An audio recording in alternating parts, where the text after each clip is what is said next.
وَلَنَبْلُوَنَّكُمْ بِشَيْءٍ مِّنَ الْخَوْفِ وَالْجُوعِ وَنَقْصٍ مِّنَ الْأَمْوَالِ وَالْأَنفُسِ وَالثَّمَرَاتِ وَبَشِّرِ الصَّابِرِينَ. நாம் உங்களை சோதிப்போம், உங்களுக்கு சில கஷ்டங்களை கொடுப்போம். எந்தெந்த மாதிரிலாம் உங்களுக்கு கஷ்டங்கள் வரலாம்? ஹவுஃப், பயத்தை கொடுப்போம். வல் ஜூர், பசி, வறுமை, ஏழ்மை, இதை கொண்டு உங்களை சோதிப்போம். உங்கள் பொருளாதாரத்திலே இழப்பை ஏற்படுத்துவோம். வல் அன்ஃபுஸ், உங்களோடு இருந்தவர்கள், உங்களை சுற்றி சுற்றி வந்தவர்கள், அல்லது நீங்கள் யாரை சுற்றி சுற்றி வந்தீர்களோ அவர்கள், நகமும் சதையுமாக ஒட்டி இருந்த உங்களோடு இருந்தவர்கள், அவர்களுடைய ரூஹை திடீரென்று எடுத்து அந்த மாதிரி உங்களுக்கு சோதனை கொடுப்போம் சொல்லிட்டு அல்லாஹ் சொன்னா, இந்த மாதிரியான ரீதியில் சோதனைகள், இழப்புகள் உங்களுக்கு வரலாம். ஃபபஷ்ஷிஸ் ஸாபிரீன், யார் இந்த நிலையில் பொறுமையா இருக்கிறாங்களோ அவங்களுக்கு நபியே நீங்க சுபசோபனம் சொல்லுங்கள். அந்த மக்களின் நிலைப்பாடு எப்படி இருக்கும்? அல்லதீன இதா அஸாபத்துஹும் முஸீபா, ஏதாவது கஷ்டம், சிரமம், சோதனை என்றால் காலூ இன்னா லில்லாஹி வ இன்னா இலைஹி ராஜிஊன், நாங்கள் எல்லாரும் அல்லாஹ்வுக்குரியவங்க, அவன்கிட்ட தான் மீண்டு போகணும். எங்களுக்குன்னு உலகத்தில் என்ன இருக்குது? எங்களுக்குன்னு சொல்ற மாதிரி உலகத்தில் என்ன இருக்குது? மனிதனுக்கு எது சொந்தம்? Karim's biryani paradise at liberty and catering services, கோடம்பாக்கத்தின் அறுசுவை அடையாளம். கொடுப்பவன் அல்லாஹ் என்ற சிந்தனை நமக்கு வேண்டும். அந்த சிந்தனை வந்துவிட்டால் நமக்கு சிரமம் வந்தாலும் சரி, நெருக்கடிகள் வந்தாலும் சரி, நம்மை சுற்றி பல சூழ்ச்சிகள், வேலிகள் பின்னப்பட்டாலும் சரி, நமக்கு எதிரான பல்வேறு விதமான திட்டங்கள் போடப்பட்டாலும் சரி, எதுவும் நடக்காது, எதுவும் நடக்காது. தரக்கூடியவன் அவன் என்கின்ற நம்பிக்கையை உலகத்தில் ஆழமாக விதைத்தவர்கள் பூமான் நபி ஸல்லல்லாஹு அலைஹி வஸல்லம். இந்த நம்பிக்கை இன்னைக்கு வரைய பாலஸ்தீன மக்களுக்கு இருப்பதினால்தான் அவ்வளவு குண்டுகளுக்கு மத்தியிலும் இந்த நகரத்தை விட்டு நாங்கள் நகர மாட்டோம் என்ற நம்பிக்கையோடு வாழ்றாங்க. இருந்தால் வாழுவோம், இல்லைன்னா இந்த மண்ணில் ஷஹீதாகுவோம். இருக்கும் வரை எங்கள் மஸ்ஜிதுக்காக வேண்டி போராடுவோம், இதை மீட்டுக் கொடுப்பதற்காக வேண்டி போராடுவோம். இல்லையா இதே மண்ணில் ஷஹீதாகுவோம், வேற ஊருக்கு போக மாட்டோம். அங்கே போய் வந்த ஒரு நபர் சொன்னதை நாம் கேட்கிறோம், பார்க்கிறோம். அங்கே சின்ன பிள்ளைங்கள்லாம் அவ்வளவு நெருக்கடிகளுக்கு மத்தியிலும் சந்தோஷமாக இருக்கிறாங்க. இங்கேருந்து போன ஒருத்தர் ஒரு பையனை பார்த்து கேட்டாராமா, அப்பா இங்கே ஒரே பிரச்சனை, எப்போ பார்த்தாலும் குண்டு, பெரிய போர்க்களத்துக்கு மத்தியில் வாழ்றக்கூடிய சூழல் இருக்குது, எங்கள் நாட்டுக்கு நீங்கள் வந்துடுறீங்களா? எங்கள் நாட்டில் ஒரு மகிழ்ச்சியான வாழ்க்கை இருக்குது, எங்கள் நாட்டுக்கு நீங்கள் வாங்க, உங்களுக்கு சிறப்பான எதிர்காலம் இருக்குது அப்படின்னு சொல்லி அந்த பையன்கிட்ட இவர் பேசுகிறார். அந்த பையன் கேட்டானா, உங்கள் நாட்டில் என்னெல்லாம் கிடைக்கும்னு கேட்டானா. நல்ல ஃபுட்டு கிடைக்கும், சரி. நல்ல உடுப்பு கிடைக்கும், சரி. நல்ல தங்குறதுக்கு இடம் கிடைக்கும், சரி. வேற நல்ல படிப்பு கிடைக்கும், சரி. நல்ல ஒரு லக்ஸுரியான லைஃப் உங்களுக்கு அமையறதுக்கு வாய்ப்பு இருக்குது, சரி. வேற வேற என்ன? இதுதான், இதை விட வேற என்ன வரும் வாழ்க்கையில்? அந்த பையன் திருப்பி கேட்டானா, உங்கள் நாட்டுக்கு வந்தால் ஷஹாதத் கிடைக்குமான்னு கேட்டான். உங்கள் நாட்டுக்கு வந்தால் ஷஹாதத் கிடைக்குமா? எங்கள் நாட்டில் நாங்கள் வாழ்ந்தால் இன்னைக்கு இல்லாட்டி என்னைக்காவது ஒரு நாள் ஷஹாதத் கிடைக்கும். எங்கள் மண்ணுக்காக வேண்டி, எங்கள் மஸ்ஜிதுக்காக வேண்டி நாங்கள் போராடி கொண்டிருக்கிறோம். இன்று இல்லாவிட்டாலும் என்றாவது ஒரு நாள் அல்லாஹ் எங்களுக்கு ஷஹாதத்தை தருவான் என்ற நம்பிக்கையில் தான் நாங்கள் இங்கே வாழுகிறோம். எங்களுக்கு அதுதான் பெருசு. போயிட்டாங்க அன்பர்களே, பாலஸ்தீனத்தின் இஸ்ரேல் நடத்தக்கூடிய தாக்குதலின் சமயத்திலே பல காணொளிகள் பரவியது. அதிலே ஒரு காணொளியை நீங்கள் பார்த்திருப்பீர்கள் என்று நம்புகிறேன். சின்ன பிள்ளைங்க விளையாடுறாங்க. நம்ம ஊரில் பிள்ளைங்க எப்படி விளையாடுவாங்க? பெண் பிள்ளைகளாக இருந்தால் பொம்மையை வச்சு விளையாடுவாங்க, இப்போ ஆம்பளை பசங்களாக இருந்தால் கார் வச்சு விளையாடுவாங்க, அல்லது வேறு ஏதாவது விளையாட்டுகள். இன்றைக்கி அந்த விளையாட்டையெல்லாம் தாண்டி செல்ஃபோனில் தான் அதிக நேரங்கள் கழியக்கூடிய சூழல் இருக்கிறது. பாலஸ்தீனத்திலே வாழக்கூடிய பிள்ளைகள் எப்படி விளையாடுகிறார்கள் தெரியுமா? அவர்களிலே ஒருவர் இறந்து போனதை போன்று அவரை வைத்து அதை தூக்கிட்டு போகிறாங்க, விளையாண்டுட்டு இருக்கிறாங்க. அங்கே வந்தவர் ஒருவர் கேட்கிறார், என்னம்மா விளையாட்டு விளையாடுறீங்க? நாங்கள் ஷஹீதாகி விளையாடுறோம், நாங்கள் ஷஹீதாகி விளையாடுறோம். அந்த உள்ளத்தில் எவ்வளவு பெரிய எண்ணம் உள்ளே புகுந்திருந்தால், ஷஹாதத் என்பது கிடைக்கப்பெறாத ஒரு பாக்கியம். அதை இந்த பைத்துல் முகத்தஸுக்காக வேண்டி ஒருத்தர் கொடுக்கிறதுங்கிறது பெரிய நிலை என்பதை உள்ளார்ந்து உணர்ந்ததினாலே அங்கே வளரக்கூடிய சின்ன பிள்ளைகள் பெரிய ஆட்கள் வரை, வயது முதிர்ந்தவர்கள் வரை ஆண்கள் பெண்கள் வயதிலே வாலிபர்கள் எந்த வேற்று வித்தியாசமும் இல்லாமல் நம்பிக்கையோடு அங்கே வாழ்ந்து கொண்டிருக்கிறார்கள். ரசூலுல்லாஹி ஸல்லல்லாஹு அலைஹி வஸல்லம் சொன்ன விஷயம் தானே அது. அந்த நம்பிக்கை ரசூலுல்லாஹ் கையை காமிச்சு சொன்னாங்க, குறிப்பிட்டு கை காட்டி சொன்னார்கள். பாலஸ்தீனை எந்த திசையை நோக்கி இருக்கிறதோ அந்த திசையை நோக்கி கை காட்டி சொன்னார்கள், இந்த பகுதியில் வாழக்கூடிய மக்கள் கடும் சோதனைக்கு உள்ளாகுவார்கள், ஆனால் அந்த சோதனைக்கு பிறகு ஒரு மகிழ்ச்சிகரமான சிறப்பான எதிர்காலம் அவர்களுக்கு இருக்கிறது என்று ரசூலுல்லாஹ் கை காட்டி சொன்னதினாலே அந்த எதிர்காலத்தை நாம் இல்லை, நமக்கு பின்னால் வரக்கூடிய சந்ததிகளாவது அனுபவிக்கட்டும் என்ற நம்பிக்கையோடு தானே அந்த மக்கள் வாழுகிறார்கள், போராடுகிறார்கள். அன்பு சகோதரர்களே, இந்த நம்பிக்கை தான் சமகாலத்தில் அந்த மக்கள் மூலமாக நமக்கு கிடைக்கிறது. ஈமானிய நெஞ்சுரம், எந்த பொழுதும் அல்லாஹ் நம்மை கைவிட மாட்டான், உதவி செய்வான் என்பதின் மீது இருந்த அந்த அசைக்க முடியாத நம்பிக்கை தான் அவர்களுக்கு இப்படிப்பட்ட ஒரு சிறந்த நிலையை ஏற்படுத்தி கொடுத்தது. எனவே அன்பான சகோதரர்களே, நம் வாழ்க்கையில் எவ்வளோ பெரிய நமக்கு இழப்புகள் கஷ்டங்கள் ஏற்பட்டாலும் சரிதான், அது குடும்ப ரீதியாக, பிள்ளைகள் புறத்திலிருந்து, நாம் செய்யக்கூடிய தொழிலில், வியாபாரத்தில், நாம் சந்திக்கக்கூடிய வாழ்க்கையில் கடந்து போகக்கூடிய நபர்கள் தோள் மீது கை போட்டு வருபவர்களை போன்று தெரியும். ஆனால் சில நேரங்களில் அவர்களே தோளை அமுக்கி கீழே தள்ளி விடுவார்கள். இப்படியான சூழலாம் ஏற்படலாம். எந்த நிலையாக வந்தாலும் சரி, அல்லாஹ்வின் மீது இருக்கக்கூடிய உச்சபட்சமான நம்பிக்கையை ஒரு மூமின் இழந்து விடக்கூடாது என்பதை பெருமானார் ஸல்லல்லாஹு அலைஹி வஸல்லம் கற்றுத் தருகிறார்கள். 5 விஷயத்தை நான் உங்களுக்கு இந்த பயானிலிருந்து சொல்ல போகிறேன். அதற்கு சையதுனா அப்துல்லாஹ் இப்னு அப்பாஸ் ரலியல்லாஹு அவருக்கு ரசூலுல்லாஹ் சொல்லிக் கொடுத்த தன்னம்பிக்கையை தூக்கி நிறுத்துவதற்கான 5 முக்கிய பாடங்கள் ரசூலுல்லாஹ் சொல்லிக் கொடுத்தாங்க. சையதுனா அப்துல்லாஹ் இப்னு அப்பாஸ் ரலியல்லாஹு அன்ஹு சஹாபாக்கள் ரொம்ப பெரிய அறிவில் தெளிவு பெற்றவர்கள். எந்த அளவுக்குன்னா ரசூலுல்லாஹ் அவருக்குன்னு பிரத்யேகமாக துவா செஞ்சாங்க. அல்லாஹும்ம அல்லிமுஹுல் கிதாப் வ ஃபக்கிஹு ஃபித்தீன். யா அல்லாஹ், இந்த இப்னு அப்பாஸிற்கு குர்ஆனினுடைய ஞானத்தை கொடுப்பாயாக, மார்க்கத்திலே மிகப்பெரிய விற்பனராக இவரை ஆக்குவாயாக. ரசூலுல்லாஹ் துவா செஞ்சாங்க. சின்ன பிள்ளையிலேயே ரசூலுல்லாஹ் கூட இருந்தவங்க ஹஜ்ரத் அப்துல்லாஹ் இப்னு அப்பாஸ் ரலியல்லாஹு அன்ஹு.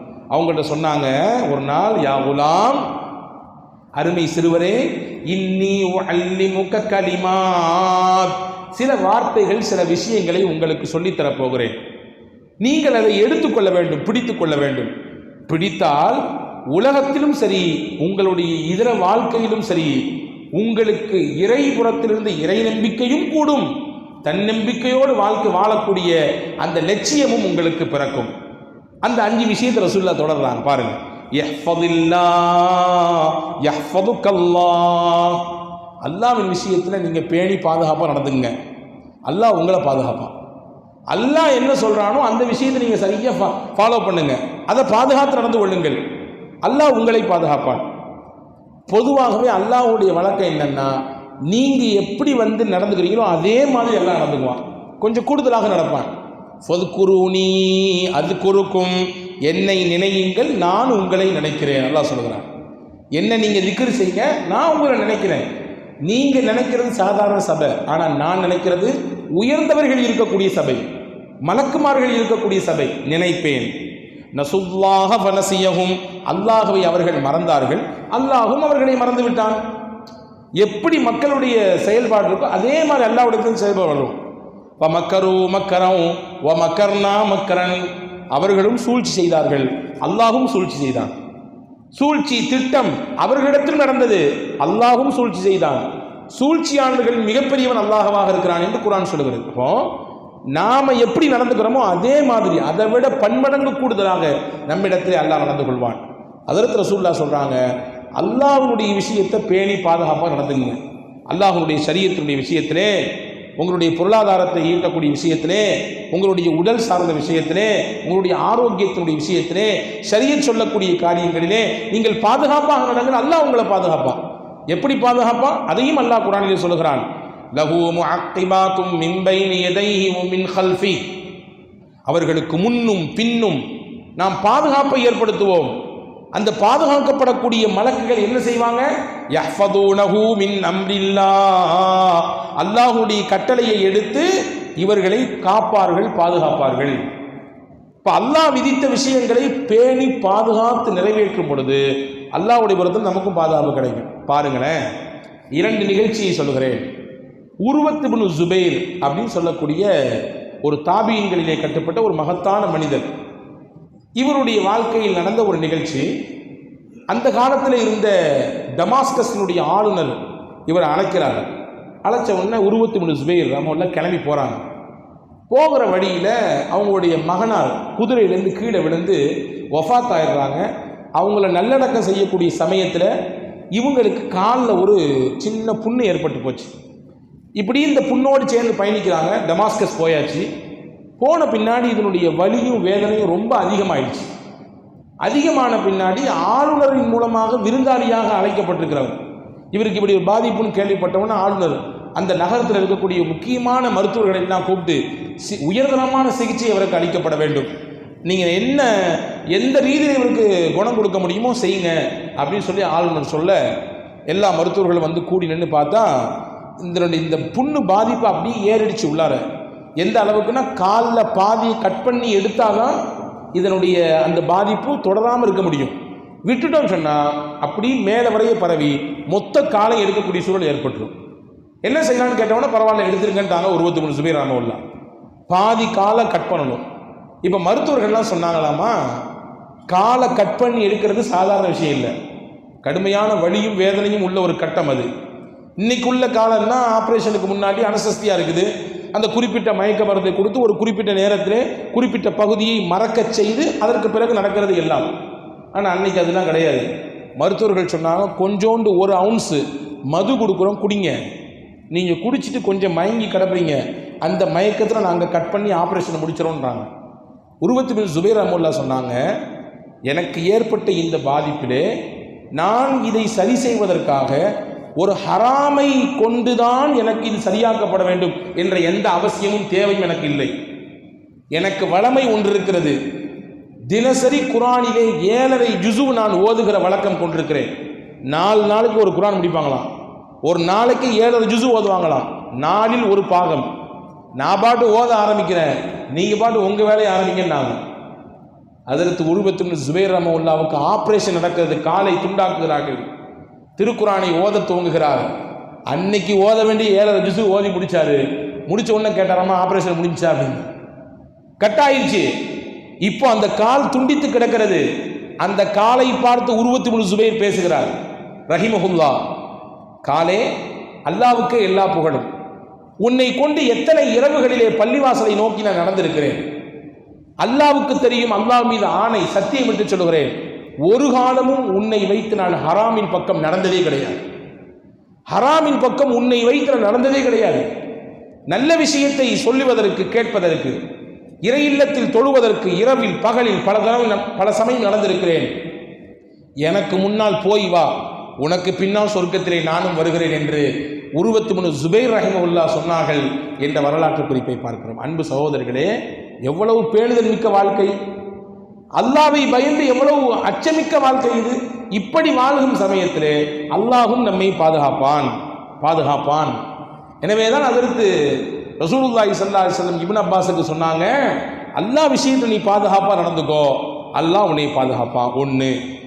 2வது சொன்னாங்க, யஹ்ஃபதில்லாஹ் தஜிதுஹு துஜாஹக, அல்லாஹ்வின் விஷயத்திலே நீ பேணி பாதுகாத்து நடந்து கொண்டால், உன்னை அவனுக்கு முன்னாடி உண்மையான அடிமையாக நீ காட்டிக்கொண்டால், உனக்கு முன்னால் அவனை பார்ப்பாய். உனக்கு முன்னால் அவனை பார்ப்பாய் என்றால் என்ன அர்த்தம்? அவனுடைய உதவி உனக்கு முன்னாடி கிடைக்கும். உன்னுடைய வார்த்தைக்கு எவ்வளவு தூரம் அல்லாஹ் சக்தியை கொடுத்து விடுவான் என்றால், நீ கையை உயர்த்தினாலே அல்லாஹ் பதில் கொடுத்து விடுவான். ஹதீஸிலே வருகிறது, அனஸ் இப்னு நதுர் ரலியல்லாஹு அன்ஹு பத்ர் யுத்தத்தில் இவங்க கலந்துக்கல. உஹது யுத்தம் நடக்கிறதுக்கு முன்னாடி பத்ர் யுத்தத்தில் கலந்துக்கல. அடுத்த வருஷம் உஹது. ரசூலுல்லாஹ் வந்து சொன்னாங்க, யா ரசூலல்லாஹ், அல்லாஹ்வின் திருத்தூதர்களே, பத்ரிலே கலந்து கொள்ளக்கூடிய வாய்ப்பை அல்லாஹ் எனக்கு தரல, ஆனால் நீங்கள் குறித்து வச்சிங்க நபியே, அடுத்து எனக்கு யுத்தத்திலே கலந்து கொள்ளக்கூடிய வாய்ப்பை அல்லாஹ் கொடுத்தால் நான் யார் என்பதை நீங்கள் பார்ப்பீர்கள், நான் என்ன செய்வேன் என்பதை நீங்கள் பார்ப்பீர்கள் அப்படின்னு சொல்லிட்டு போயிட்டாங்க. இது சவடால் வார்த்தைலாம் இல்லை. சில சமயத்தில் நாமும் சவடால் வார்த்தை சொல்லுவோம். என்னை பற்றி தெரியணும்ல, ஒரு சில நேரம் வரும், அப்போ காட்டுறேன் என்னுடைய உண்மையான முகத்தை, நான் யாருன்றதை நீ தெரிஞ்சுக்குவ பாரு அப்படின்னு சில நேரங்களில் நாம் சில சமயங்களிலே சும்மா வெத்துக்காக வேண்டி கூட சில சமயங்களிலே பேசி விடலாம். அதில் அனஸ் இப்னு நதுர் ரலியல்லாஹு சொன்ன வார்த்தை உண்மையான வார்த்தை. அடுத்து யுத்தம் நடந்தது, உஹது யுத்தம். அந்த உஹது யுத்தத்திலே தனி ஆளாக அனஸ் பின் நதர் ரலியல்லாஹு அன்ஹு இருக்கிறார்கள். உங்களுக்கு தெரியும், உஹது யுத்தத்தில் தான் நபியை தனியாக விட்டு முனாஃபிக்கீன்கள் எல்லாம் யுத்த களத்தை விட்டு ஓடி போனாங்க, தெரிச்சு ஓடினார்கள். இது ஒரு புறம் நடந்தது. இன்னொரு புறம் குறிப்பிட்ட மலைக்கு மேலே ரசூலுல்லாஹ் அப்துல்லா பின் ஜுபைர் ரலியல்லாஹு அன்ஹு தலைமையிலே ஒரு டீமை நிப்பாட்டியிருந்தாங்க. என்ன நடந்தாலும் கீழே இறங்கக்கூடாதுன்னு சொல்லியிருந்தாங்க. இங்கே வெற்றி கொள்ளப்படுகிறது என்ற செய்தியை பார்த்த உடனே அதில் ஒரு டீம் கீழே இறங்கிடுச்சு. வெளியேறி ஓடிய எதிரிகள் இந்த இடத்துல காலி இருக்குன்றதை கேள்விப்பட்டு இங்கிட்டு வந்து மொத்தமாக அடைக்க ஆரம்பிச்சிட்டாங்க. இது ரெண்டு விதமான நெருக்கடி. ஒரு பக்கம் வந்தவங்களில் ஒரு பெரும் பகுதி போயிட்டாங்க, இன்னொரு பக்கம் நாலாபுரத்திலும் எதிரிகள் அடைய வளைந்து கொண்டார்கள், சூழ்ந்து விட்டார்கள். இப்போ அனஸ் பின் நதர் ரலியல்லாஹு தனி ஆளா நின்று கிட்டத்தட்ட 20க்கும் அதிகமான நபர்களை வீழ்த்தி தள்ளிவிட்டு அந்த இடத்திலே ஷஹீதாகி கிடந்தார்கள். வரலாற்றில் எடுக்கிறாங்க, உஹது யுத்தத்திலே ஷஹீதானவர்கள் எண்ணிக்கை 70 சுகதாக்கள் இருக்கிறாங்க. இன்னைக்கும் அங்கே அடக்கப்பட்டிருக்காங்க உஹது சுகதாக்கள். உஹது மலை அடிவாரத்தில் அவர்களுடைய அந்த புனிதமான மக்பரா இருக்கிறது, அடக்கம் செய்யப்பட்ட இடம் இருக்கிறது. 70 சுகதாக்களிலே பல பேருடைய முகம் அடையாளப்பட்டுச்சு. இவங்க இவங்க இவங்க இவங்க எல்லாம் தெரிஞ்சிச்சு. ஆனால் சில பேருடைய முகம் தெரியல, சில பேருடைய தோற்றம் யார் இவருன்னு கண்டுபிடிக்க முடியல. அப்படி கண்டுபிடிக்க முடியாத நபர்களில் ஒருவராக இந்த அனஸ் பின் நதர் ரலியல்லாஹு அன்ஹு உடல் சிதைந்து கிடந்தது. ரசூலுல்லாஹ் வந்து பார்க்குறாங்க, யாரும் தெரியல. இவங்களுடைய சகோதரி தான் வந்து இவங்க உடம்பில் ஒரு நகத்தின் ஓரத்திலே, விரலின் ஓரத்திலே இருந்த ஒரு சின்ன அடையாளத்தை வீட்டு என்னுடைய சகோதரர் தான் இவர், அனஸ் பின் நதர் தான் சொல்லி அடையாளப்படுத்துறாங்க. அப்போ அல்லாஹ் ஒரு வசனத்தை இறக்குனா, ரிஜாலுன் சதகு மா ஆஹதுல்லாஹ அலைஹி, சில மனிதர்கள் இருக்கிறார்கள் அல்லாஹ்விடத்திலே செய்து கொடுத்த ஒப்பந்தத்தை உண்மையா நிறைவேற்றுவாங்க.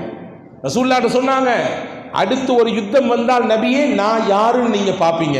காமிச்சிட்டாங்க, தன் வீரத்தை காண்பித்தார்கள். அல்லாஹ்விற்காக வேண்டி எதையும் அல்ல என்னையும் இழப்பேன் நான், அப்படிப்பட்ட வைராக்கிய உறுதிமிக்கவன் என்பதை ஹஜ்ரத் ரசூலுல்லாஹி ஸல்லல்லாஹு அலைஹி வஸல்லம் அனஸ் பின் நதர் ரலியல்லாஹு சொன்னாங்க. இவங்களை பார்த்து தான் ரசூலுல்லாஹ் சொன்னாங்க, ரிஜால் இன்ன மின் இபாதில்லாஹி மன் லவ் அக்ஸம அலல்லாஹி லஅபர்ர, மனிதர்களிலே அல்லாஹ்வுடைய அடியார்களே சில மக்கள் இருக்கிறாங்க, இப்படித்தான் இந்த காரியம் நடக்கும் அப்படின்னு அவங்க சொல்லிட்டாங்கன்னா அல்லாஹ் அதை அப்படி நடத்தி காட்டுவான். ஏன்னா அல்லாஹ்வின் விஷயத்தில் அவர்கள் 100% அவனுடைய காரியங்களிலே மிகச்சரியாக நடப்பதினாலே அவங்களுடைய விஷயத்தை நிறைவேற்றதுக்கு அல்லாஹ் பொறுப்படுத்துகிறான். இதுதான் இப்னு அப்பாஸ் ரலியல்லாஹு அன்ஹு ரசூலுல்லாஹ் சொல்றாங்க, இஹ்ஃபதில்லாஹ் தஜிதுஹு துஜாஹக, அல்லாஹ்வுடைய விஷயத்தை நீ 100% சரியாரி, உனக்கு முன்னாடி அல்லாஹ்வை நீ பாப்பான், உனக்கு முன்னால் அவனுடைய உதவி உனக்கு வந்து கிடைக்கும், நீ கையை பிசைந்து கொண்டிருக்கக்கூடிய சூழல் உனக்கு வராது அப்படின்னு ரசூலுல்லாஹ் சொன்னாங்க. மூணாவதாக ஹஜ்ரத் ரசூலுல்லாஹி ஸல்லல்லாஹு அலைஹி வஸல்லம் ஹஜ்ரத் இப்னு அப்பாஸ்க்கு சொல்லி கொடுத்தாங்க, இதா சஅல்த ஃபஸ்அலில்லாஹ் வ இதஸ்தஅன்த ஃபஸ்தஇன் பில்லாஹ், எதை கேட்க நினைத்தாலும் அல்லாஹ்ட்ட கேளு, முதல்ல அல்லாஹ்ட்ட கேளு. ஏதாவது ஒரு உனக்கு உதவி தேவைப்பட்டால் வ இதஸ்தஅன்த ஃபஸ்தஇன் பில்லாஹ், அல்லாஹ்விடத்திலே உதவி கேளு. அடுத்துதான் அடுத்த நபர்கள்ட்ட யோசிக்கணும். முதல்ல அல்லாஹ்ட்ட சொல்லு. உடல்ல பிரச்சனையா, ஏதாவது கோளாறா, ஏதாவது உடல்ல சுகவீனம் ஏற்பட்டு போச்சா, மருத்துவர் போய் சந்திக்கணும், அதற்கான ட்ரீட்மெண்ட் எடுத்துக்கணும், அதற்கான முயற்சிகள் செய்யணும், இதெல்லாம் மாற்று கருத்து இல்லை. ஆனால் அது எல்லாம் நடக்கிறதுக்கு முன்னாடி ஃபர்ஸ்ட் அல்லாஹ்ட்ட வாங்க. இந்த மாதிரி சங்கடம், இந்த மாதிரி ஒரு சிரமம், உடல் ரீதியாக எனக்கு ஒரு பாதிப்பு, உடல் ரீதியாக எனக்கு ஒரு கஷ்டம், இந்த மாதிரி ஸ்கேன் எடுக்க சொல்லியிருக்காங்க, ரிப்போர்ட் எப்படி வருமோ தெரியல, இறைவா உன்னிடத்தில் நான் விட்டு விட்டேன், எனக்கு எது நலவோ அதை காட்டு, எனக்கு எது சோகத்தையும் துன்பத்தையும் நெருக்கடியையும் தருமோ அதை விட்டு நீ பாதுகாத்துரு என்று அல்லாஹ்விடத்தில் முதலிலே சொல்லிவிட்டு அடுத்து அதற்கான தீர்வை நோக்கி போங்கள். தீர்வு உள்ளபடியே உங்களுக்கு ஆப்போசிட்டா இருக்க வேண்டும் என்று ஒரு நிலை இருந்தாலும் நீங்கள் வைத்த அந்த கோரிக்கை அதை அப்படியே உல்டாவா மாற்றும். நீங்கள் சொன்ன அந்த துவா, நீங்கள் கேட்ட அந்த கோரிக்கை அப்படியே உல்டாவாக மாற்றும் இல்லையா? எனவேதான் ஒவ்வொரு நாள் தொழுகையிலும் நாம் ஓதுகிறோம். என்றாவது உணர்ந்திருக்கிறோமா? ஒவ்வொரு தொழுகையிலும் நாம் ஓதுகிறோம், இமாம் ஓத கேட்கிறோம். அந்த வார்த்தை இல்லாமல் அந்த அந்த சூறாவே முழுமை வராது. சொல்ல போனால் முக்கியமான இடம் அது. ஈயாக்க நஅ்புது வ ஈயாக்க நஸ்தஈன், வல்ல அல்லாஹ்வே உன்னையே நாங்கள் வணங்குகிறோம், உன்னிடத்தில் தான் உதவி கேட்கிறோம், உன்னிடத்தில் தான் உதவி கேட்கிறோம். ஆமாம், அல்லாஹ்வை தவிர்த்து உலகத்தில் வேறு யாரால் உதவி செய்ய முடியும்? அல்லாஹ்வை தவிர்த்து வேறு யாரிடத்தில் நாம் கையேந்தி கேட்க முடியும்? நம் குறைகளை கஷ்டங்களை யாரிடத்தில் சொல்ல முடியும்? அப்படியே சொன்னாலும் உலகத்தில் யாராவது காது கொடுத்து கேட்பார்களா? நெருங்கிய உறவாகவே இருக்கட்டுமே, நமக்கு நீண்ட நாட்களாக வருடக்கணக்கில் பழகிய நட்பாகவே இருக்கட்டுமே, ஒரு தடவை சொன்னால் கேட்பாரு, வச்சுக்க 3 தடவை சொன்னால் கேட்பாரு, ஒரு 5 தடவை சொன்னால் கேட்பாரு, 6ஆவது தடவை போனால் உனக்கு வேலையே இல்லையா, இப்படி வருவியா டெய்லி, புலம்பிகிட்டே இருப்பேன். ஏன் இப்படி சொல்லுவாங்களா மாட்டாங்களா? பெத்த தகப்பனாராகவே இருக்கட்டுமே, நாம பெத்த பிள்ளையாகவே இருக்கட்டுமே, வாப்பா வாப்பா வாப்பா என்று 5-6 முறைக்கு மேலாக வந்து அவன் நம் காலை சுத்தும் பொழுது நீனா விழுந்து எதிர்த்து வாடா, வரே பின்னாடி வந்து நின்று என்ன இது சொல்லுவோமா மாட்டோமா? ஆனால் அல்லாஹ் என்றாவது ஒரு நாள் நம்மை பார்த்து அப்படி சொல்லுவானா? எத்தனை முறை நீங்கள் அல்லாஹ்விடத்தில் கேட்டாலும் முதல் தடவை கேட்கும் பொழுது உங்களை எப்படி பார்த்தானோ அப்படித்தான் நீங்கள் 100வது தடவை கேட்கும் பொழுதும் பார்ப்பான். முதல் தடவை உங்களை எப்படி நீங்கள் அல்லாஹ்விடத்தில் உதவி கேட்டீர்களோ, எப்படி உங்களை அவன் உதவி செய்ய முன்வந்து பார்த்தானோ அப்படிதான் 1000 தடவை கேட்கிற பொழுதும் பார்ப்பான். மனிதர்களுக்கும் அல்லாஹ்வுக்கும் நிறைய வித்தியாசம் உண்டு. மனிதர்கள் கேட்டால் கோபப்படுவார்கள், அல்லாஹ் கேட்காட்டி கோபப்படுவார். மனிதர்கள் கேட்டால் கோபப்படுவாங்க, நல்ல வேலை பக்கத்து கடைக்கு வந்தால் நம்ம கடைக்கு வரல, கிராஸ் பண்ணி போயிட்டாரு. மனிதன் இயல்பு, என்னையும் சேர்த்துத்தான் சொல்லுகிறேன், இயல்பு. ஆனால் அல்லாஹ்வின் இயல்பு கேட்கவில்லை என்றால் கோபப்படுவான். ஏன் இவன் இடத்தில் கேட்க மறுக்கிறான்? கொடுக்க நான் தயார். உதுஊனி அஸ்தஜிபு லக்கும், என்னை கூப்பிடுங்கள் உங்களுக்கு நான் பதில் தருகிறேன், என்னை அலை என்று அல்லாஹ் சொல்கிறான். இதா சஅலக இபாதி அன்னி ஃபஇன்னி கரீப், நபியே உங்களிடத்தில் என்னுடைய இபாதுகள் என்னுடைய அடியார்கள் கேட்கிறார்கள், நீங்க சொல்லுங்க இன்னி கரீப், நான் ரொம்ப பக்கத்தில் இருக்கேன். உஜீபு தஅவத்தத் தாஇ இதா தஆன், என்னை அழைக்கவர்களின் அழைப்பைக்கு நான் பதில் கொடுப்பேன் என்று அல்லாஹ் சொல்கிறார். எவ்வளவு ஆறுதலான வார்த்தை! அல்லாஹ்வை தொடர்பு கொள்வதற்கு இடையிலே யாரும் வேண்டாம். இஸ்லாம் மட்டும்தான் அப்படி ஒரு நிலையை வைத்து யாரும் வேண்டாம். நேரடியாக அல்லாஹ்ட்ட பேசலாம், நேரடியாக நம்முடைய மனக்குறையை சொல்லலாம், நேரடியாக அவனோடு நாம் கனெக்ஷனை ஏற்படுத்திக் கொள்ளலாம். எனவே தான் இப்னு அப்பாஸ் ரலியல்லாஹு சொன்னாங்க, தன்னம்பிக்கை தரக்கூடிய முக்கியமான பாயிண்ட், நீங்க வாழ்க்கையில என்ன ஏற்பட்டாலும் சரி அல்லாஹ்ட்ட கேளுங்க. ஃபர்ஸ்ட் அல்லாஹ்ட்ட கேளுங்க. என்ன உதவி உங்களுக்கு தேவைப்பட்டாலும் அவனிடத்திலே கேளுங்கள். இது 3வது விஷயம். 4வதா சொன்னாங்க ஹஜ்ரத் இப்னு அப்பாஸ் ரசூலுல்லாஹி ஸல்லல்லாஹு அலைஹி வஸல்லம், தஅர்ரிஃப் ஃபிர் ரஹா யஅரிஃபுக ஃபிஷ் ஷித்தா, சந்தோஷமா இருக்கும்போது வாழ்க்கையில மகிழ்ச்சியா இருக்கும்போது அல்லாஹ்ட்ட நிறைய கேட்குங்க. நல்லா இருக்கும்போது நிறைய கேட்குங்க. நமக்குன்னு ஒரு கஷ்டம் வரும்ல, சிரமம் வரும்ல, நெருக்கடி வரும்ல, அப்ப நீங்க கேட்காட்டியும் அல்லாஹ் கொடுத்துருவான். நல்லா இருக்கும்போது கேட்டுருங்க. மனித இயல்பு என்ன தெரியுமா? இதுக்கு நேர் ஆப்போசிட். நல்லா இருக்கும்போது யோசிக்க மாட்டோம். அல்லாஹ்வின் இடத்தில் கையேந்தி கேட்பதற்கு நேரம் நமக்கு இருந்தாலும் சோர்வு நம்மை தடுக்கும், அல்லது அலுவல்கள் நம்மை பிடித்து இழுக்கும். ரசூலுல்லாஹ் சொன்னாங்க, நல்லா இருக்கும்போது நிறைய கேளுங்கன்னாங்க. கஷ்டப்படும் பொழுது மூமின் மட்டும் கேட்க மாட்டான், மூமின் அல்லாதவரும் கேட்கத்தான் செய்வார். எனவே தானே சகோதர சமயத்தைச் சேர்ந்தவர்கள் சிரமப்பட்ட பொழுதும் கூட, சிரமத்தில் இருக்கும் பொழுது பள்ளியை தேடி வர்றாங்க. ரொம்ப நாள் பிள்ளைக்கு ரொம்ப வருத்தமாக இருக்குது, அவ்வளவு நோய், என் பிள்ளைக்கு பொண்ணு பார்த்துக்கிட்டே இருக்கிறோம், அமையவே மாட்டேங்குது, மரம் வேலை கிடைக்கவே இல்லை. அன்பு சகோதரர்களே, நான் பணி செய்யக்கூடிய இடம் சுற்றி சகோதர சமயத்த மக்கள் வாழக்கூடிய இடம். பல காட்சிகளை நான் நேரடியாக கண்கூடாக பார்த்திருக்கிறேன். பல விஷயங்களை சொல்லி முறையிடக்கூடிய விஷயங்களை நான் பார்த்திருக்கிறேன். அன்பு சகோதரர்களே, இப்போ சிரமத்தில் இறைவனை தேடுதல் என்பது மூமின் மட்டுமல்ல, எல்லாரும் தேடுவாங்க. இப்போ மூமின் எப்படி இருக்கணும்? சந்தோஷத்தில் தேடணும். 2 விஷயத்தை குர்ஆன்ல அல்லாஹ் சொல்றான். யூனுஸ் அலைஹிஸ்ஸலாம் கஷ்ட காலத்திலே ஒரு வார்த்தையை சொல்லி அல்லாஹ்வை அழைத்தார்கள் இல்லையா? யூனுஸ் அலைஹிஸ்ஸலாம் என்ன ஓதுனாங்க? மீன் வயிற்றில் இருக்கும்போது, லா இலாஹ இல்லா அன்த சுப்ஹானக இன்னி குன்து மினல் ஸாலிமீன்.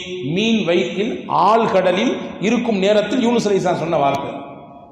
இந்த வார்த்தை ஓத ஓத மலக்குகள் பார்த்தாங்களாம். மலக்குகள் அல்லாஹ்ட்ட சொன்னாங்களாம், யா அல்லாஹ், திரும்ப திரும்ப கேள்விப்பட்ட குரல் மாதிரி இந்த குரல் இருக்குது, ஏதோ ஒரு கஷ்டத்தில் இருக்கார் போல தெரியுது, இறைவா நீ அவருக்கு நீ உதவி செய்யின்னு சொன்னாங்களாம் மலக்குகள்.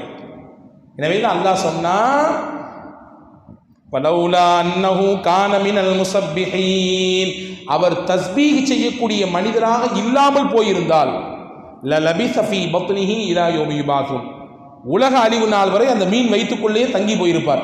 இந்த வார்த்தை திருக்குரானிலே இலக்கிய அமைப்பில் பார்த்தோமையானால் அல்லாஹ் பாஸ்ட் டென்ஸ் பயன்படுத்துறான். ஃபலௌலா அன்னஹு கான மினல் முஸப்பிஹீன். இப்ப இல்ல, இதற்கு முன்னாடியே அல்லாஹ் அவர் தஸ்பீஹ் செஞ்சாரு. இந்த சிரமத்தில் இல்லை, இதுக்கு முன்னாடியே அல்லாஹ்வை அவர் துதித்துக் கொண்டிருந்தார், அல்லாஹ்விடத்தில் பேசிக் கொண்டிருந்தார். கஷ்டம் அவருடைய தன்னுடைய தேவைகளை கோரிக்கையை அல்லாஹ் சொல்லிக்கிட்டே இருந்தார். எனவே திரும்ப திரும்ப அல்லாஹ்விடத்தில் பேசியதினாலே அந்த குரல் மலக்குமார்களுக்கு பரிச்சயமாகி போனது. மலக்குகள் சிபாரிசு செய்தாக அல்லாஹ்விடத்திலே, யா அல்லாஹ் அவருக்கு நீ உதவி செய்யும் கேட்டார். ஒரே நபருடைய குரலை பல தடவை நாம் கேள்விப்பட்டிருந்தால் எத்தனை வருடத்திற்கு பிறகு எந்த நாட்டிலிருந்து அவர் கால் பண்ணாலும், அப்துல்லா பாய் நல்லா இருக்கீங்களா, குரலை வச்சு கண்டுபிடிக்கணுமா இல்லையா?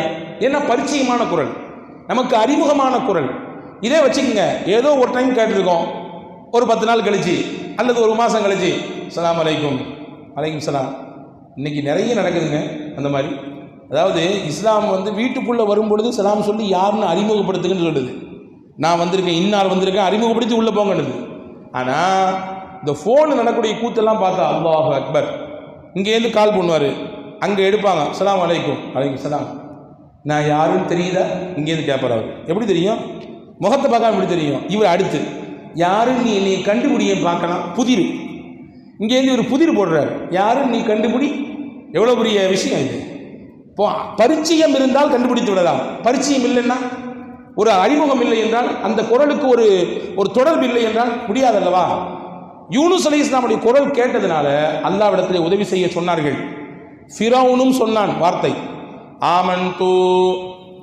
ஆமன்து பி ரப்பி மூசா வ ஹாரூன், மூசாவினுடைய ரப்பை கொண்டும் ஹாரூனின் ரப்பை கொண்டும் நான் ஈமான் கொண்டு விட்டேன் என்று சொன்னான். மலக்குகள் அல்லாஹ்விட சொன்னாங்களா, என்ன இது கேள்விப்படாத குரலா இருக்கு, இத்தனை நாள் நான் தான் ரப்பு ரப்புன்னு சொல்லிக்கிட்டு இருந்தேன், அல்லாஹ் உன் பக்கம் கையை ஏந்திரதே கிடையாது, இவன் இப்போ என்ன அல்லாஹ்ன்றான், இப்போ என்ன நான் தான் உன்னை வணங்க போறேன்றான், மூசாவுடைய கடவுளை ஏற்றுக்கொண்டன்றான், ஹாரூனுடைய கடவுளை நம்பிக்கை கொண்டு இருக்கிறான். இந்த குரலுக்கு நீ சட்டம் பண்ணாத, இதை விட்டு அப்படின்னு ஹதரத்து மலக்குமார்கள் அல்லாஹ்விடத்திலே சொல்வதாக நாம் பார்க்கிறோம். எனவே 4வது விஷயமாக இப்னு அப்பாஸ் ரசூலுல்லாஹ் சொன்னாங்க, நல்லா இருக்கும்போது நிறைய கேளுங்க, நீங்க சிரமப்படும் பொழுது, உங்களுக்கு நெருக்கடி வரும் பொழுது கேட்டாலும் பரவாயில்லை, கேட்கலனாலும் அல்லாஹ் கொடுப்பான். 5வது முக்கியமான ஒரு செய்தி சொன்னாங்க, இத்தோடு சொல்லி முடிக்கிறேன். வஅலம் அன்னல் உம்மத லவிஜ்தமஅத் அலா அன் யன்ஃபஉக பிஷைஇன் லம் யன்ஃபஉக பிஷைஇன் இல்லா கத் கதபஹு அல்லாஹு லக. வஅலம் அன்னல் உம்மத லவிஜ்தமஅத் அலா அன் யதுர்ருக பிஷைஇன் லம் யதுர்ருக பிஷைஇன் இல்லா கத் கதபஹு அல்லாஹு அலைக். உலகமே சேர்ந்து உனக்கு நன்மை செய்யணும் நாடி அல்லாஹ் நாடாட்டி ஒரு துரும்ப கூட உனக்கு ஆப்போசிட்டாக நகர்த்த முடியாது. உலகமே சேர்ந்து உனக்கு ஏதாவது தீங்கு செய்யணும் நாடி அல்லாஹ் நாடாட்டி ஒரு இம்மி அளவு, கடுகு அளவு கூட அவர்கள் உனக்கு தீங்கு செய்ய முடியாது. எழுதப்பட்டது காய்ந்து விட்டது என்று பெருமானார் ஸல்லல்லாஹு அலைஹி வஸல்லம் சொன்னாங்க. எவ்வளவு நம்பிக்கை மிக்க வார்த்தை இது. அல்லாஹ் நாடிதான் நடக்கும். உலகமே சேர்ந்து உனக்கு எதிராக திட்டமிட்டாலும், சதி செய்தாலும், பல்வேறு விதமான சூழ்ச்சி வலைகள் பின்னினாலும், அல்லாஹ் நாடாட்டி அவங்களால ஒரு நிமிடம் கூட உன்னிடத்தில் நெருங்கி வர முடியாது என்று பெருமானார் ஸல்லல்லாஹு அலைஹி வஸல்லம் அவர்கள் சொல்லியிருக்கிறார்கள். எனவே அன்பு சகோதரர்களே, இந்த வார்த்தையை விட தன்னம்பிக்கைக்கு வேற என்ன வார்த்தை வேண்டும்? எனவே தான் ரசூலுல்லாஹி ஸல்லல்லாஹு அலைஹி வஸல்லம் ஒரு வார்த்தை சொன்னாங்க, உனக்கு எது பயன் தருமோ அதன் மீது நல்லா ஆசைப்பட்டு அதை கிடைக்கிறதுக்காக அல்லாஹ்விடத்தில் உதவி கேள். ஃபைன் அஸாபக ஷைஇன் ஃபலா தகுல் லவ் அன்னி ஃபஅல்து கான கதா வ கதா. உனக்கு நினைச்சு முயற்சி பண்ணது ஒன்று கிடைக்கலன்னு வச்சுக்கிய, ஒரு காலமும் சொல்லாத, சரி நான் அப்படி நடந்திருந்தா இது சரியாயிருக்கும், இந்த காரியத்தை இப்படி செஞ்சிருந்தா இது கரெக்டாயிருக்கும். அவர் அப்படி பேசி அதை அவங்க கேட்டிருந்தாங்கன்னா நல்லா இருக்கும். நான் சொன்னதை யார் கேட்குறா, நான் சொன்னது பிரகாரம் நீங்கள் கேட்டிருந்தீங்கன்னா இந்த பிரச்சனையே வந்திருக்கா. இதெல்லாம் சொல்லவே சொல்லாதீங்க, நாங்கள் சொல்லலாம், எதையுமே சொல்லாதீங்க. வலாக்கின் குல், நீங்க சொல்லுங்க, கத்தரல்லாஹு வ மாஷா, அல்லாஹ் நாடியே நடந்திருக்கிறது, அவ்வளவுதான், அல்லாஹ்வின் நாட்டம் நடந்திருக்கிறது அப்படின்னு சொல்லிட்டு ஒரு வார்த்தை சொன்னாங்க. அப்படி இப்படி என்று யோசிக்கக்கூடிய இந்த வார்த்தை இருக்கிறதே, இது ஷைத்தானுடைய வேலையை தூண்டிவிடும் என்று பெருமானார் ஸல்லல்லாஹு அலைஹி வஸல்லம் சொன்னார்கள். நிறைய இடத்துல நாம் பார்க்கிறோம், ஒரு வீட்டுக்காரும் பொஞ்சாதி ஏதோ ஒரு சங்கடம் போல தெரியுது, அந்த அம்மா பேசிக்கிட்டே இருக்கும் பொழுது காப்பியை கொண்டு கீழே டம்முன்னு வச்சுட்டு, உங்களை கட்டிக்கிட்டதுக்கு எதையாவது ஒரு இப்லீஸையாவது பிடிச்சி கல்யாணம் பண்ணிக்கலாம் அப்படின்னு ரொம்ப சோகத்தோடு சொல்லுது. ஏதோ அவ்வளோ தூரம் பற்றுக்கும் போல தெரியுது. நம்மால் ரொம்ப கூலாக சொன்னாராம்மா, அம்மா எவருமே தெரியாத உனக்கு இஸ்லாத்தில் மார்க்கத்தில் அல்லாஹ் தடை விதித்திருக்கான், ஒரு சகோதரன் சகோதரியை கல்யாணம் பண்ணிக்கக்கூடாதுமா அப்படின்னா. என்ன சொல்கிறாரு புரியுதா? ஒரு சகோதரன் கூட பிறந்த சகோதரியை நிக்கா செஞ்சக்கூடாதுமா. நீ இப்லீஸை கல்யாணம் பண்ணிக்கலாமான்னு சொல்கிற, உங்கள் அண்ணன் இல்லை இப்லீஸு, எப்படி நீ அவர் கல்யாணம் பண்ணிப்பா, அது மார்க்கு தடை அல்லவா அப்படின்னு சொன்னாராம்மா. அதாவது இப்படி ஆயிருந்தால் அப்படி நடந்திருக்கும் என்ற வார்த்தையை கூட சொல்ல வேண்டாம், அது மிகப்பெரிய ஷைத்தானுக்கு வழிவகுத்து விடும் என்று பெருமானார் ஸல்லல்லாஹு அலைஹி வஸல்லம் அவர்கள் சொன்னதை பார்க்கிறோம். இப்போ நம்ம நினைப்போம் நல்லதுன்னு சொல்லி, உலகமே நமக்கு ஆப்போசிட்டாக இருக்குன்னு நம்ம நினைப்போம். ஆனால் அல்லாஹ் நாடாட்டி எதுவும் அசையாது என்பதை பூமான் நபி ஸல்லல்லாஹு அலைஹி வஸல்லம் அவர்கள் இந்த நிகழ்ச்சியின் வாயிலாக நமக்கு அழகாக சொல்லித் தருகிறார்கள். இந்த 5 காரியத்தையும் இப்னு அப்பாஸ் ரலியல்லாஹு அன்ஹு ரசூலுல்லாஹி ஸல்லல்லாஹு அலைஹி வஸல்லம் சொல்லிக் கொடுத்து, இப்படியான எண்ணத்தோடு உங்கள் வாழ்க்கையை நீங்கள் முன்னோக்கி நடந்து போய்கொண்டே இருங்கள். எவ்வளவு பெரிய சிரமங்களும் கஷ்டங்களும் உங்களை சூழ்ந்து வந்தாலும், உலகமே சேர்ந்து உங்களுக்கு எதிராக திட்டமிடுகிறது என்ற நினைப்பு உங்களுக்கு வந்தாலும், இந்த நம்பிக்கையோடு நகருங்கள். உங்கள் வாழ்க்கை வெளிச்சமான பாதைக்கு நகரும், முன்னேற்றமான பாதைக்கு நகரும். நீங்கள் நினைத்த விஷயத்தை சாதிக்கக்கூடிய இடத்திற்கு நீங்கள் நகர்ந்து போவீர்கள் என்பதை அழுத்தமாக ரசூலுல்லாஹ் சொல்லிக் கொடுத்தார்கள். அந்த அழுத்தமான இறை நம்பிக்கையோடு தன்னம்பிக்கையோடு வாழக்கூடிய நல்ல பாக்கியத்தை உங்களுக்கும் எனக்கும் எல்லா மக்களுக்கும் வல்ல அல்லாஹ் தந்து அருள் புரிவானாக. வாழும் காலத்தில் நிறைந்த ஆரோக்கியத்தையும் நீண்ட பெருவாழ்வையும் நோய் நொடி இல்லாத நல்வாழ்க்கையும் வல்ல அல்லாஹ் நம் யாவருக்கும் தருவானாக. மருத்துவமனையின் கஷ்டங்கள் துன்பங்களை விட்டு நம் அனைவர்களுக்கும் அல்லாஹ் பாதுகாப்பானாக. ஈமானோடு வாழ்ந்து ஈமானோடு இந்த உடலை விட்டு உயிர் பிரிவதற்கு கலிமா தௌஹீத் லா இலாஹ இல்லல்லாஹ் முஹம்மது ரசூலுல்லாஹ் என்று சொல்லி நமக்கான சொர்க்கத்தின் இடம் எதுவோ அதை இங்கிருந்தே பார்த்து மன திருப்தியோடு இறை பொருத்தத்தோடு நம் உடலை விட்டு ஆத்மா பிரிவதற்கு அல்லாஹ் தௌஃபீக் செய்வானாக. நம்மையும் நம்மை பெற்ற பெற்றோர்கள், நமக்கு கல்வி தந்த உஸ்தாதுமார்கள், நம்மிடத்திலே துவாவுக்காக வேண்டிய எல்லா மக்களையும் அல்லாஹ் ஜன்னத்துல் ஃபிர்தௌஸிலே ஒன்றிணைப்பானாக. ஆமீன் ஆமீன் யா ரப்பல் ஆலமீன். வாஃபிரு தாவானா அல்ஹம்துலில்லாஹி ரப்பில் ஆலமீன். அஸ்ஸலாமு அலைக்கும் வரஹ்மத்துல்லாஹி வபரகாத்துஹு.